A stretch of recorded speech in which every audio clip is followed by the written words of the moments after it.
Infinite Jest.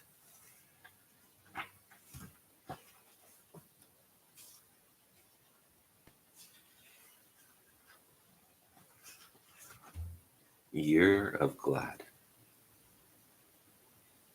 I'm seated in an office, surrounded by heads and bodies. My posture is consciously congruent to the shape of my hard chair. This is a cold room in university administration, wood-walled, Remington-hung, double-windowed against the November heat, insulated from administrative sounds by the reception area outside, at which Uncle Charles, Mr. DeLint, and I were lately received. I am in here. 3 faces have resolved into place above summer weight sport coats and half Windsors across the polished pine conference table, shiny with the spidered light of an Arizona noon. These are 3 deans of admissions, academic affairs, athletic affairs. I do not know which face belongs to whom. I believe I appear neutral, maybe even pleasant, though I've been coached to err on the side of neutrality and not attempt what would feel to me like a pleasant expression or smile. I have committed to crossing my legs. I hope carefully, ankle on knee, hands together in the lap of my slacks. My fingers are mated into a mirrored series of what manifests to me as the letter X. The interview room's other personnel include the university's director of composition, its varsity tennis coach, and academy prorector, Mr. A. DeLint. CT is beside me. The others sit, stand, and stand, respectively, at the periphery of my focus. The tennis coach jingles pocket change. There's something vaguely digestive about the room's odor. The high traction sole of my complimentary Nike sneaker runs parallel to the wobbling loafer of my mother's half-brother, here in his capacity as headmaster, sitting in the chair to what I hope is my immediate right, also facing deans. The dean at left, a lean, yellowish man whose fixed smile nevertheless has the impermanent quality of something stamped into uncooperative material, is a personality type I've come lately to appreciate, the type who delays need of any response from me by relating my side of the story for me, to me. Past a packet of computer sheets by the shaggy lion of a dean at center, he's speaking more or less to these pages, smiling down. You are Harold Incadenza, 18, date of secondary school graduation, approximately 1 month from now, attending the Enfield Tennis Academy, Enfield, Massachusetts, a boarding school where you reside. His reading glasses are rectangular, court-shaped, the sidelines at top and bottom. You are, according to Coach White and Dean Unintelligible, a regionally, nationally, and continentally ranked junior tennis player. A potential ONANCAA athlete of substantial promise, recruited by Coach White via correspondence with Dr. Tavis here commencing February of this year. The top page is removed and brought around neatly to the bottom of the sheaf at intervals. You have been in residence at the Enfield Tennis Academy since age 7. I am debating whether to risk scratching the right side of my jaw where there is a wen. Coach White informs our offices that he holds the Enfield Tennis Academy's program and achievements in high regard, that the University of Arizona tennis squad has profited from the prior matriculation of several former ETA alumni, one of whom was one of Mr. Aubrey F. DeLint, who appears also to be with you here today. Coach White and his staff have given us The yellow administrator's usage is on the whole undistinguished, though I have to admit he's made himself understood. The director of composition seems to have more than the normal number of eyebrows. The dean at right is looking at my face a bit strangely. Uncle Charles is saying that though he can anticipate that the deans might be predisposed to weigh what he avers as coming from his possible appearance as a kind of cheerleader for ETA, he can assure the assembled deans that all this is true, and that the Academy has presently in residence no fewer than a third of the continent's top 30 juniors, in age brackets all across the board, and that I here, who go by Hal, usually am, right up there among the very cream. Right and center deans smile professionally. The heads of DeLint and the coach incline as the dean at left clears his throat. Belief that you could well make, even as a freshman, a real contribution to this university's varsity tennis program. We are pleased, he either says or reads, removing a page, that a competition of some major sort here has brought you down and given us the chance to sit down and chat together about your application and potential recruitment and matriculation and scholarship. I've been asked to add that Hal here is seeded third, boys 18 and under singles, in the prestigious Whataburger Southwest Junior Invitational out at the Randolph Tennis Center, says what I infer is athletic affairs, his cocked head showing a freckled scalp. Out at Randolph Park, near the outstanding El Con Marriott, CT inserts.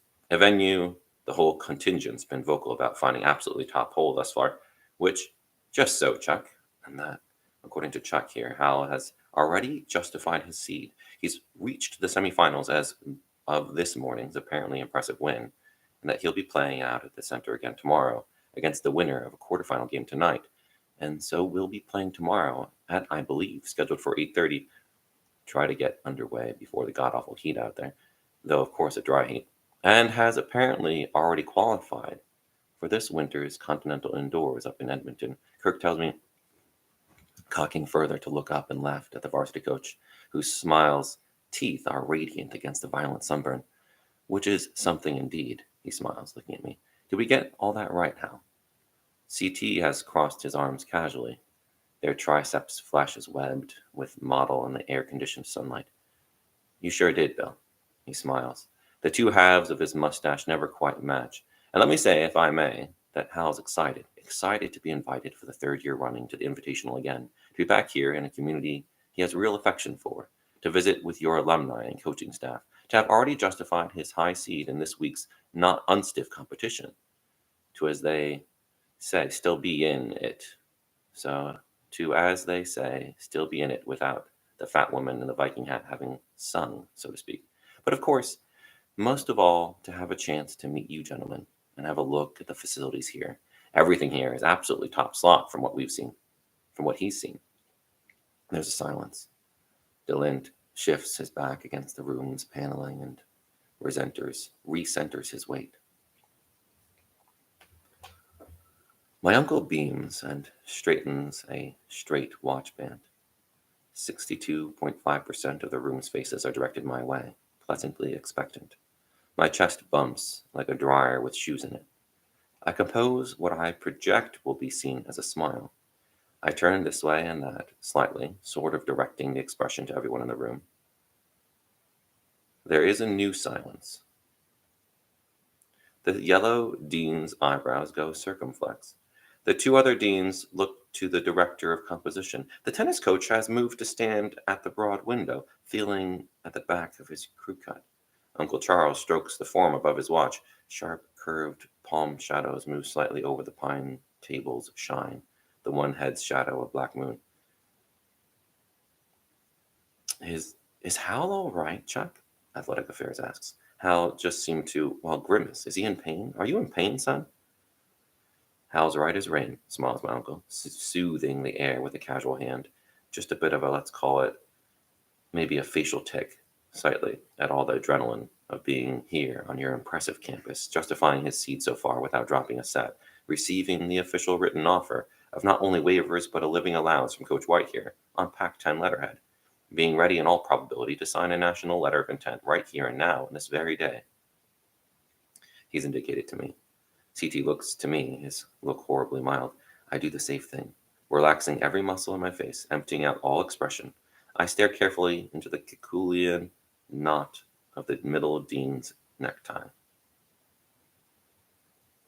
My silent response to the expectant silent begins to affect the air of the room. The bits of dust and sport coat lint stirred around by the AC's vents, dancing jaggedly in the slanted plane of window light. The air over the table like the sparkling space just above a fresh poured seltzer. The coach, in a slight accent neither British nor Australian, is telling CT that the whole application interface process, while usually just a pleasant formality, is probably best accentuated by letting the applicant speak up for himself. Right and center deans have inclined together in soft conference, forming a kind of teepee of skin and hair. I presume it's probably facilitate that the tennis coach mistook for accentuate, though accelerate, while clunkier than facilitate, is from a phonetic perspective more sensible as a mistake. The dean, with the flat yellow face, has leaned forward, his lips drawn back from his teeth in what I see as concern. His hands come together on the conference table's surface. His own fingers look like they mate as my own 4X series dissolves and I hold tight to the sides of my chair. We need candidly to chat potential problems with my application, they and I, he's beginning to say. He makes a reference to candor and its value. The issues my office faces with the application materials on file from you, Hal, involve some test scores. He glances down at a colorful sheet of standardized scores in the trench his arms have made. The admissions staff is looking at standardized test scores from you that are, as I'm sure you know and can explain, are, shall we say, subnormal. I'm to explain.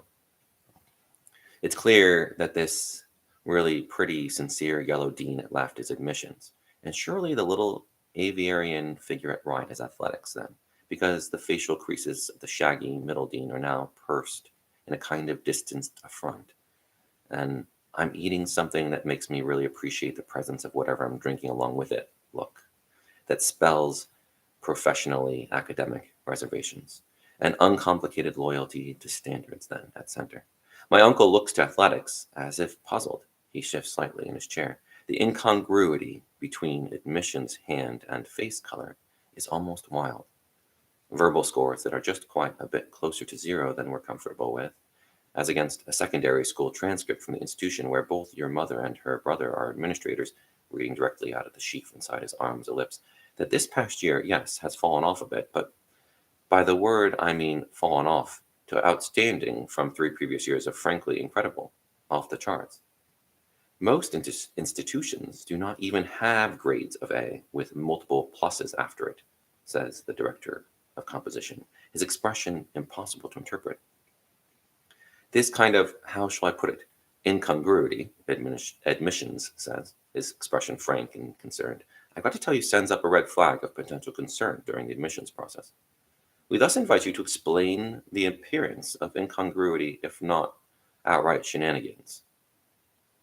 Students has a tiny piping voice that's absurd coming out of a face this big. Surely by incredible, you meant very, very, very impressive, as opposed to literally, quote, incredible, surely, says CT, seeming to watch the coach at the window massaging the back of his neck. The huge window gives out on nothing more than dazzling sunlight and cracked earth with heat shimmers over it. Then there is before us the matter of not the required 2, but 9 separate application essays, some of which of nearly monograph length, each, without exception, being different sheet. The adjective various evaluators used was, quote, stellar. Director of Comp, I made in my assessment deliberate use of lapidary and effete. But in areas and with titles, I'm sure you recall quite well how neoclassical assumptions in contemporary prescriptive grammar, the implications of post-Fourier transformations for a holographically mimetic cinema, the emergence of heroic stasis in broadcast entertainment, Montague grammar and the semantics of physical modality, a man who began to suspect he was made of glass, tertiary symbolism in Justinian erotica, now showing broad expanses of recessed gum. Suffice to say that there's some frank and candid concern about the recipient of these unfortunate test scores though perhaps explainable test scores, being these essays' sole individual author. I'm not sure just what's being implied here, my uncle says. The dean at center is fingering his lapels as he interprets distasteful computed data. What the university is saying here is that from a strictly academic point of view, there are admission problems that Hal needs to try to help us iron out. A matriculant's first role at the university is and must be as a student. We couldn't admit a student we have reason to suspect can't cut the mustard, no matter how much of an asset he might be on the field. Dean Sawyer means the court, of course, Chuck, Athletic Affairs says, head severely cocked, so he's including the white person behind him in the address somehow. Not to mention ONANCAA regulations and investigators always snuffling around for some sort of whiff of the smell of impropriety. The varsity tennis coach looks at his own watch. Assuming these board scores are accurate reflectors of true capacity in this case, Academic Affairs says, his high voice serious and sotto, still looking at the file before him as if it were a plate of something bad. I'll tell you right now, my opinion is it wouldn't be fair. It wouldn't be fair to the other applicants, wouldn't be fair to the university community. He looks at me, and it'd be especially unfair to Hal himself. Admitting a boy we see as simply an athletic asset would amount to just using that boy. We're under myriad scrutiny to make sure we're not using anybody. Your board results, son, indicate that we could be accused of using you. Uncle Charles is asking Coach White to ask the Dean of Athletic Affairs whether the weather over scores would be as heavy as if I were, say, a revenue-raising football prodigy. The familiar panic at feeling misperceived is rising, and my chest bumps and thuds. I expend energy on remaining utterly silent in my chair, empty, my eyes two great pale zeros. People have promised to get me through this. Uncle CT, though, has the pinched look of the cornered. His voice takes on an odd timbre when he's cornered, as if he were shouting as he receded.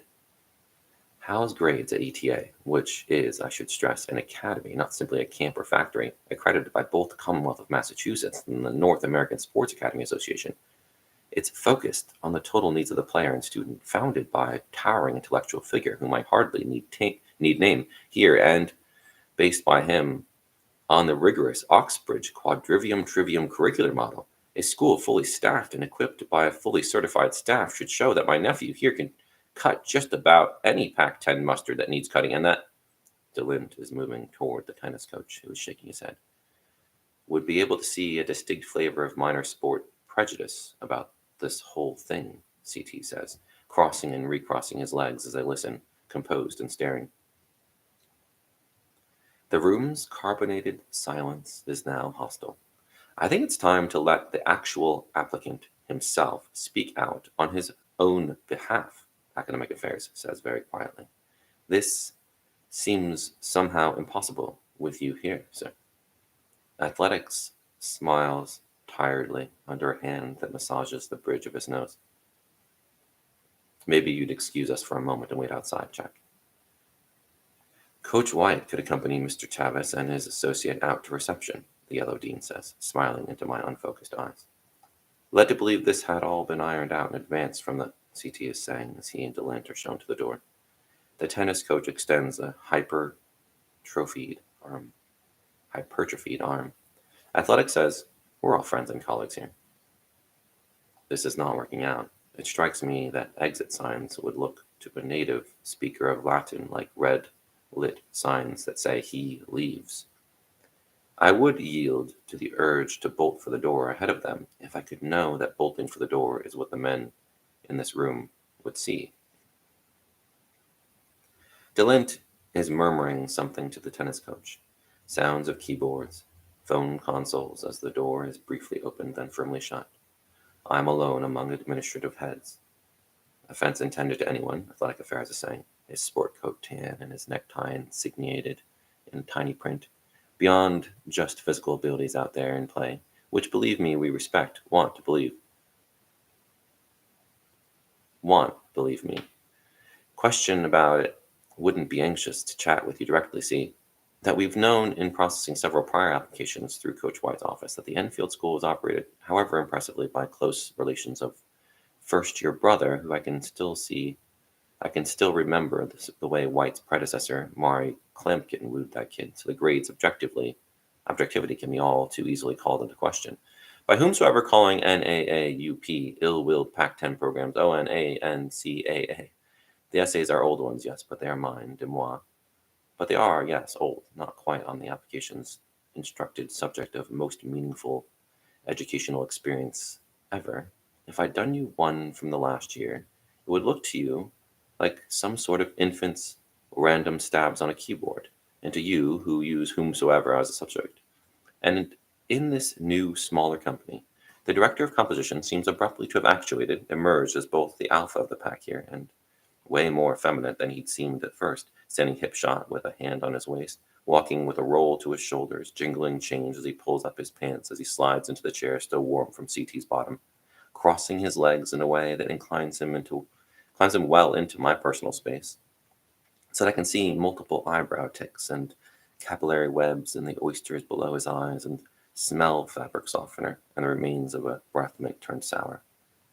A bright, solid boy, but very shy boy. We know about your being very shy. Kirk White's told us what your athletically built, if rather standoffish, younger instructor told him, the director says softly, cupping what I feel to be a hand over my sport coat's biceps. Surely not. Who simply needs to swallow hard and trust and tell his side of the story to these gentlemen who bear no maliciousness, none at all, but are doing our jobs and trying to look out for everyone's interests at the same time. I can picture DeLint and White sitting with their elbows on their knees in the defecatory posture of all athletes at rest, DeLint staring at his huge thumbs while CT in the reception area paces in a tight ellipse, speaking into his portable phone. I have been coached for this, like a don before a RICO hearing. A neutral and affectless silence, the sort of all-defensive game Stitt used to have me play. The best defense, let everything bounce off you, do nothing. I'd tell you all you want and more, if the sounds I made could be what you hear. Athletics, with his head out from under his wings, to avoid admission procedures that could be seen as primarily athletics-oriented, it could be a mess, son. Bill means the appearance, not necessarily the real true facts of the matter, which you alone can fill in, says the director of composition. The appearance of the high athletic ranking, the subnormal scores, the over-academic essays, the incredible grades vortexing out of which could be seen as a nepotistic situation. The yellow dean has leaned so far forward that his tie is going to have a horizontal dent from the table edge, his face sallow and kindly and no shit whatever. Look here, Mr. Incadenza. Hal, please just explain to me why we couldn't be accused of using you, son. Why nobody could come and say to us, why, look here, University of Arizona. Here you are, using a boy for just his body, a boy so shy and withdrawn he won't speak up for himself, a jock with doctored marks and a store-bought application. The Brewster's angle light of the tabletop appears as a rose flush behind my closed lids. I cannot make myself understood. I am not just a jock, I say slowly, distinctly. My transcript for the last year might have been dickied a bit, maybe, but that was to get me over a rough spot. The grades prior to that are de moi. My eyes are closed. The room is silent. I cannot make myself understood now. I'm speaking slowly and distinctly. Call it something I ate. It's funny what you don't recall. Our first home in the suburb of Weston, which I barely remember.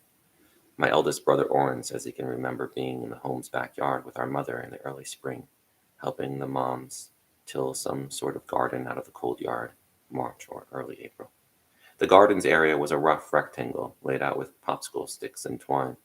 Orrin was removing rocks and hard clods from the mom's path as she worked the rented rototiller, a wheelbarrow-shaped gas-driven thing that roared and snorted and bucked, and he remembers seemed to propel the moms rather than vice versa. The moms, very tall and having to stoop painfully to hold on, her feet leaving drunken prints in the tilled earth. He remembers that in the middle of the tilling, I came tear-assing out the door and into the backyard wearing some sort of fuzzy red poo wear, crying, holding out something he said was really unpleasant looking in my upturned palm. He says I was around 5 and crying and was vividly red in this cold spring air. I was saying something over and over. He couldn't make it out until our mother saw me and shut down the tiller, ears ringing, and came over to see what I was holding out. This turned out to have been a large patch of mold, Orrin posits from some dark corner of the Weston home's basement, which was warm from the furnace and flooded every spring. The patch itself he describes as horrific, darkly green, glossy, vaguely hirsute, speckled with parasitic fungal points of yellow, orange, red. Worse, they could see that the patch looked oddly incomplete, gnawed on, and some of the nauseous stuff was smeared around my open mouth. I ate this, was what I was saying.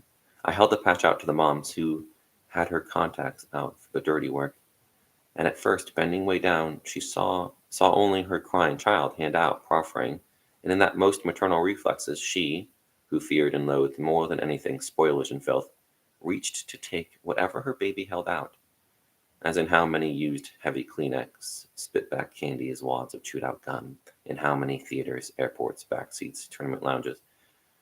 Oh stood there, he says, hefting a cold clod, playing with the Velcro on its puffy coat, watching as the moms bent way down to me, hand reaching, her lowering face with its presbyopic squint, suddenly stopped, froze, beginning to ID what it was I held out, countenancing evidence of oral contact with same. He remembers her face as past describing. Her outstretched hand, still roto-trembling, hung in the air before mine. I ate this, I said. Pardon me? O says he can only remember saying something caustic as he limboed a crick out of his back. He says he must have felt a terrible impending anxiety.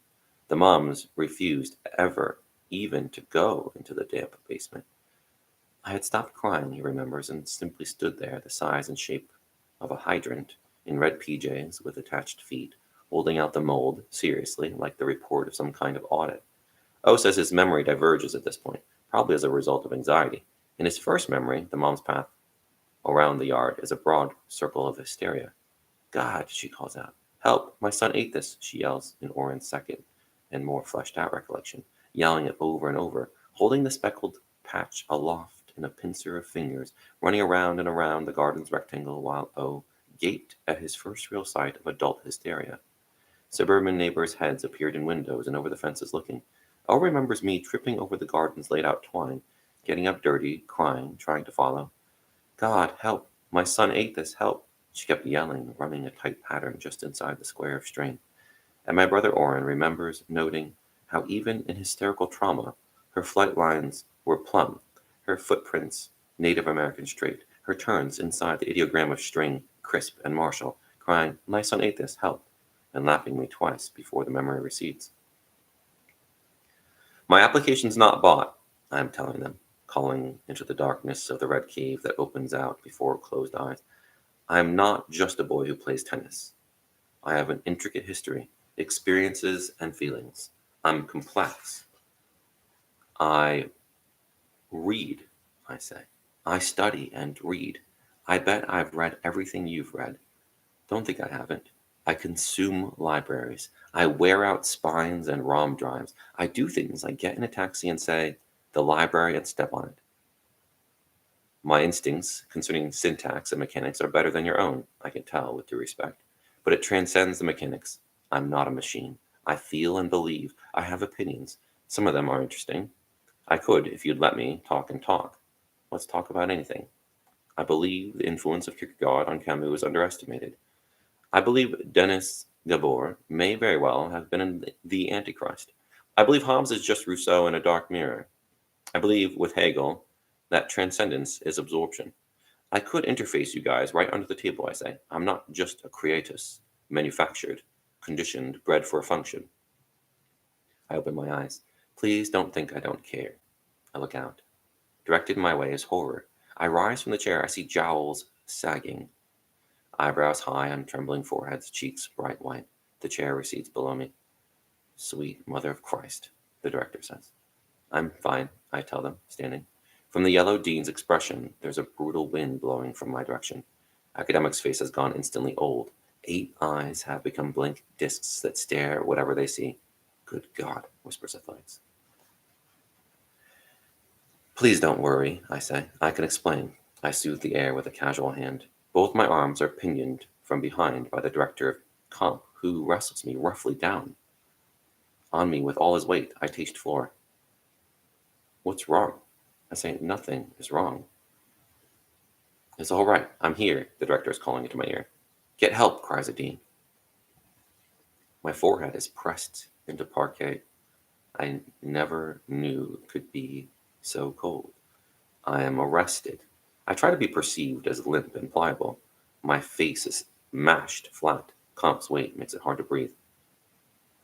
Try to listen, I say very slowly, muffled by the floor. What in God's name are those? One dean cries shrilly. Those sounds. There are clicks of a phone console's buttons, shoes, heels moving, pivoting, a sheaf of flimsy pages falling. God, help! The door's base opens at the left periphery, a wedge of halogen hall light, white sneakers, and scuffed nun bush. Let him up! That's DeLint. There's nothing wrong, I say slowly to the floor. I'm in here. I'm raised by the crutches of my underarms, shaken toward what he must see as calm by a purple-faced director. Get a grip, son. DeLint at the big man's arm. Stop it. I am not what you see and hear. Distant sirens. A crude half Nelson forms at the door. A young Hispanic woman holds her palm against her mouth, looking. I'm not, I say. You have to love old-fashioned men's rooms. The citrus scent of deodorant discs in the long porcelain trough. The stalls with wooden doors and frames of cool marble. These thin sinks in rows, basins supported by rickety alphabets of exposed plumbing, mirrors over metal shelves, behind all the voices the slight sound of a ceaseless trickle, inflated by echo against wet porcelain and a cold tile floor, whose mosaic pattern looks almost Islamic at this close range. The disorder I've caused revolves all around. I've been half-dragged, still pinioned, through a loose mob of administrative people by the comp director, who appears to have thought variously that I am having a seizure, prying open my mouth to check for a throat clear of tongue, that I am somehow choking, a textbook Heimlich that left me whooping, that I am psychotically out of control, various postures and grips designed to transfer that control to him, while about us, Royal DeLint, trying to restrain the director's restraint of me, the varsity tennis coach restraining DeLint, my mother's half-brother speaking in rapid combinations of polysyllables to the trio of deans, who variously gasp, wring hands, loosen neckties, waggle digits in CT's face, and make passes with sheafs of now pretty clearly superfluous application forms. I am rolled over supine on the geometric tile. I'm concentrating docilely on the questions why U.S. restrooms always appear to us as infirmaries for public distress, the place to regain control. My head is cradled in a knelt director's lap, which is soft. My face being swabbed with dusty brown institutional paper towels he received from some hand out of the crowd overhead, staring with all the blankness I can summon into my jowls smallpox, worst at the blurred jawline of scarring from long ago acne. Uncle Charles, a truly unparalleled slinger of shit, is laying down an enfilade of same, trying to mollify men who seem way more in need of a good brow mopping than I. He's fine, he keeps saying. Look at him, calm as can be, lying there. You didn't see what happened in there, a hunched dean responds through a face webbed with fingers. Excited is all he gets sometimes, an excitable kid impressed with, but the sounds he made, undescribable, like an animal, sub-animalistic noises and sounds. Nor let's not forget the gestures. Have you ever gotten help for this boy, Dr. Tavis? Like some sort of animal with something in its mouth. This boy is damaged, like a stick of butter being hit with a mallet, a writhing animal with a knife in its eye. What were you possibly about trying to enroll this? And his arms, you didn't see it, Tavis. His arms were flailing, this sort of awful, reaching, drumming wriggle, waggling. The group looked briefly at someone outside my sight trying to demonstrate something. Like a time lapse, a flutter of some sort of awful growth. Sounded most of all like a goat drowning in something viscous. This strangled series of bleats, and yes, they waggled. So suddenly, a bit of excited waggling's a crime now. You, sir, are in trouble. You are in trouble. His face, as if he was strangling, burning. I believe I've seen a vision of hell. He has some trouble communicating. He's communicatively challenged. No one's denying that. The boy needs care. Instead of caring for the boy, you send him here to enroll, compete? How? You have not, in your most dreadful fantasies, dreamt of the amount of trouble you have brought yourself, Doctor, so-called headmaster, educator. We're given to understand this was all just a formality. Look, you took him aback as all shot. And you, White, you sought to recruit him? And terribly impressed and excited in there without us, his support system, who you asked to leave, which is, if you... I'd only seen him play. On court, he's gorgeous, possibly a genius. We had no idea. The brother's in the bloody NFL, for God's sake. He's a top player, we thought, with Southwest roots. His stats were off the chart. We watched him through the whole Whataburger last fall. Not a waggle or a noise. We were watching ballet out there. A mate remarked, after all.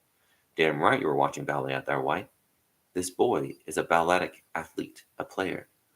Some kind of athletic savant, then. Balletic compensation for deep problems which you, sir, choose to disguise by muzzling the boy in there. An expensive pair of Brazilian espadrilles goes by on the left and enters a stall, and the espadrilles come around and face me. The urinal trickles behind the voices, small echoes. Perhaps we'll just be on our way, CT is saying. The integrity of my sleep has been forever compromised, sir. Think you could pass off a damaged applicant, fabricate credentials, and shunt him through a kangaroo interview and inject him into all the rigors of college life? How here functions, you ask? Given a supportive situation, he's fine when he's by himself. Yes, he has some trouble with excitability and conversation. Did you once hear him try to deny that? We witnessed something only marginally mammalian in there, sir. Like how? Have a look. How's the excitable little guy doing down there, Aubrey? Does it look to you? You, sir, are quite possibly ill. This affair is not concluded. What ambulance? Don't you guys listen? I'm telling you, there's... Hal. Dope him up. Seek to act as his mouthpiece, muzzling, and now he lies there catatonic, staring. The crackle of Delint's knees. Hal? Inflate this publicly in any distorted way. The Academy has distinguished alumni, litigators at counsel. Hal here is provably competent. Credentials out the bazoo bill. The boy reads like a vacuum, digests things. I simply lie there, listening, smelling the paper towel, watching an espadrille pivot. There's more to life than sitting there interfacing. It might be a newsflash to you. And who could not love that special and leonine roar of a public toilet? Not for nothing did Orrin say that people outdoors down here just scuttle in vectors from air conditioning to air conditioning. The sun is a hammer. I can feel one side of my face start to cook. The blue sky is glossy and fat with heat. A few thin cirri sheared to blown strands like hair at the rims. The traffic is nothing like Boston. The stretcher is the special type with restraining straps at the extremities. The same Aubrey DeLint I'd dismissed for years as a 2D martinet knelt gurney side to squeeze my restrained hand and to say, just hang in there, buckaroo, before moving back into the administrative fray at the ambulance doors. It is a special ambulance, dispatched from I'd rather not dwell on where, with not only paramedics but some kind of psychiatric MD on board. The medics lift gently and are handy with straps. The MD, his back up against the ambulance's side, has both hands up in dispassionate mediation between the deans and CT, who keeps stabbing skyward with his cellular antenna as if it were a saber, outraged that I'm being needlessly ambulanced off to some emergency room against my will and interests. The issue, whether the damaged even have interested wills, is shallowly hashed out as some sort of ultra mock fighter too high overhead to hear slices the sky from south to north. The MD has both hands up and is patting the air to signify dispassion. He has a big blue jaw. At the only other emergency room I have ever been in, almost exactly 1 year back, the psychiatric stretcher was wheeled in and then parked beside the waiting room chairs. These chairs were molded orange plastic. 3 of them down the row were occupied by different people, all of whom were holding empty prescription bottles and perspiring freely. This would have been bad enough, but in the end chair, right up next to the strap-secured head of my stretcher, was a t-shirted woman with barnwood skin and a trucker's cap and a bad starboard list, who began to tell me, lying there restrained and immobile, about how she had seemingly overnight suffered a sudden and anomalous gigantism in her right breast, which she referred to as a titty. She had an almost parodic Quebecois accent, and described the titty's presenting history and possible diagnoses for almost 20 minutes before I was rolled away. The jet's movement and trail seemed incisionish, as if white meat behind the blue were exposed and widening in the wake of the blade. I once saw the word knife finger-written on the steamed mirror of a non-public bathroom. I have become an infantophile. I am forced to roll my closed eyes either up or to the side to keep the red cave from bursting into flames from the sunlight. The street's passing traffic is constant and seems to go, hush, hush, hush.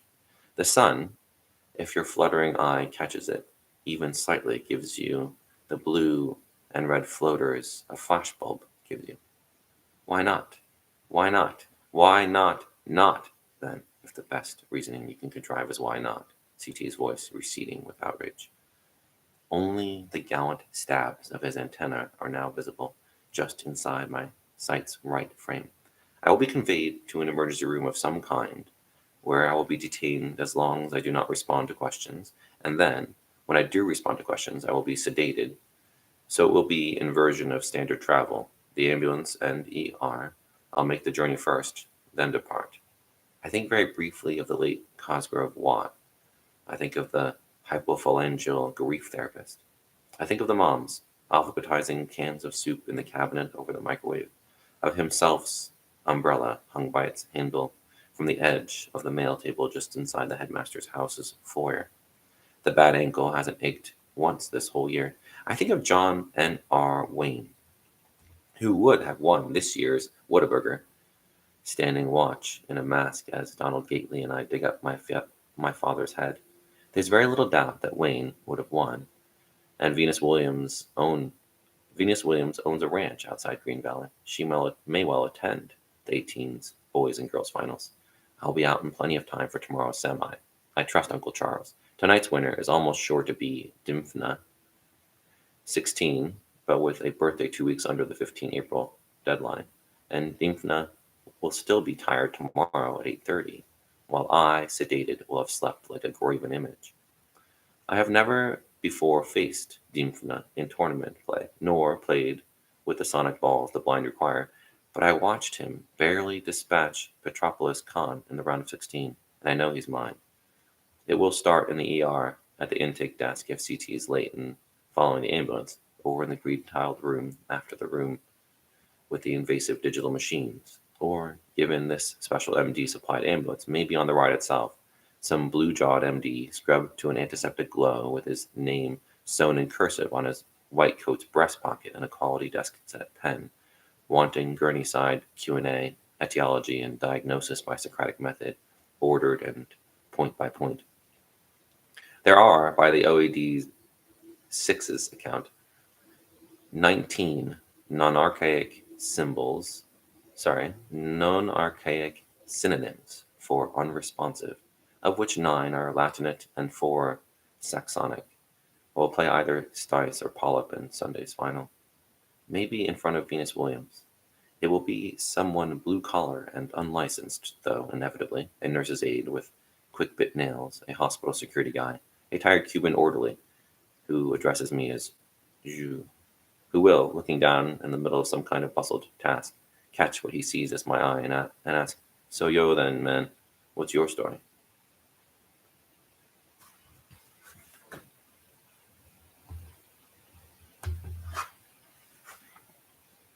Infinite Jest.